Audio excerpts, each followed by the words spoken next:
ഡിസൈനിൽ നിങ്ങൾക്ക് ഏറ്റവും കൂടുതൽ റിസൾട്ട് കിട്ടാൻ വേണ്ടിയിട്ട് നിങ്ങൾ ക്രിയേറ്റ് ചെയ്യേണ്ടത് ഇൻട്രാക്റ്റീവ് ഡിസൈനുകളാണ്. ഡിസൈനിൽ കാണുന്ന ആളുകളുമായി ഡയറക്റ്റ് കമ്മ്യൂണിക്കേഷൻ നടത്തുന്ന രീതിയാണ് ഇൻട്രാക്റ്റീവ് ഡിസൈനുകളിലുള്ളത്. വ്യൂവേഴ്സ് നിങ്ങളുടെ ഡിസൈനിനെ റീഡ് ചെയ്യുകയും അപ്പോൾ തന്നെ അതിനെ ബേസ് ചെയ്തിട്ട് ഒരു ആക്ഷൻ എടുക്കുകയുമാണ് ഇൻട്രാക്റ്റീവ് ഡിസൈനിന്റെ ഗുണം. വ്യൂവേഴ്സും ഡിസൈനും തമ്മിൽ ഒരു കോൺവെർസേഷൻ ആണ് ഇവിടെ നടക്കുന്നത്. നിങ്ങൾ ചെയ്തിട്ടുള്ള ആ ഒരു ഡിസൈനെ യൂസർ ഫ്രണ്ട്ലി ആക്കാനും അതുപോലെ തന്നെ വ്യൂവേഴ്സുമായിട്ട് ഒരു എൻഗേജ്മെൻറ്റ് സാധ്യമാക്കാനും ഇൻട്രാക്റ്റീവ് ആയിട്ടുള്ള കണ്ടന്റുകൾ വഴി ലേണിംഗ് സാധ്യമാക്കാനും. ഈ ലേണിംഗ് സാധ്യമാക്കുക എന്ന് പറയുന്നത് നിങ്ങൾ ഈ മാർക്കറ്റിംഗ് അതുപോലെ തന്നെ ഈ പ്രൊഡക്റ്റിൻ്റെ എക്സ്പ്ലെയിനൊക്കെ ഉണ്ടല്ലോ, അപ്പോൾ അതൊക്കെ ചെയ്യാൻ വേണ്ടിയിട്ടും പിന്നെ ബ്രാൻഡിങ് ആയിട്ടുള്ള ഒരു എക്സ്പീരിയൻസ് കൂട്ടാൻ വേണ്ടിയിട്ടൊക്കെ ഇത്തരത്തിലുള്ള ഇൻട്രാക്റ്റീവ് ഡിസൈനുകൾ സാധാരണയായിട്ട് ഉപയോഗിക്കാറുണ്ട്. സിമ്പിൾ ആയിട്ടുള്ളതും അതുപോലെ തന്നെ ക്ലിയർ ആയിട്ടുള്ള നാവിഗേഷനോട് കൂടിയ റെസ്പോൺസീവ് ഡിസൈനുകളാണ്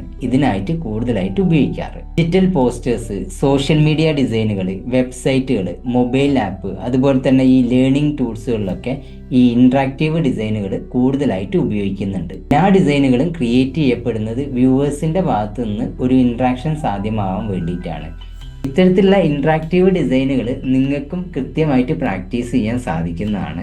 അപ്പോൾ അടുത്ത പ്രാവശ്യം നിങ്ങൾ ഡിസൈൻ ചെയ്യുന്ന സമയത്ത് ഇൻട്രാക്റ്റീവ് ഡിസൈനുകൾ പ്രാക്ടീസ് ചെയ്യാൻ വേണ്ടിയിട്ട് ശ്രദ്ധിക്കുക. പിന്നെ ഈ ഒരു വീഡിയോ ഇഷ്ടപ്പെട്ടിട്ടുണ്ടെന്നാണെങ്കിൽ ലൈക്ക് ചെയ്യുക, ഷെയർ ചെയ്യുക, ഫോളോ ചെയ്ത് സപ്പോർട്ട് ചെയ്യുക.